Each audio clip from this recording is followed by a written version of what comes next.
बिस्मिल्लाहिर्रहमानिर्रहीम। सैयदना अबू कबशा रज़ी अल्लाह ताला अन्हो फरमाते हैं कि रसूल अल्लाह सल्लल्लाहु अलैहि वसल्लम ने फरमाया, मैं कसम खा कर कहता हूँ कि दुनिया दो किस्म के लोगों के लिए है। एक वो किस्म जिन्हें अल्लाह ने माल भी दिया और इल्म भी दिया। ऐसा शख्स माल कमाने और खर्च करने में अल्लाह से डरता है।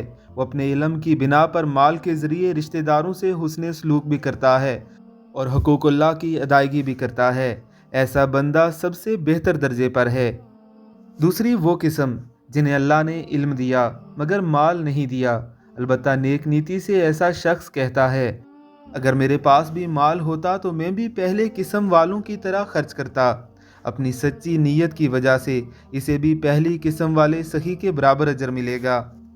औलियाए किराम ने इसे हसरत नायाब से ताबीर किया है, यानी दूसरे को कुछ नेक अमाल करते हुए देखकर अपनी इनकसारी ज़ाहिर करते हुए अल्लाह के सामने ऐसे दुआ मांगना कि अगर काश मुझे भी फुर्सत मिलती, मुझे भी माल मिलता या मुझे भी अता किया जाता तो मैं भी इसी की तरह अल्लाह की राह में खर्च करता।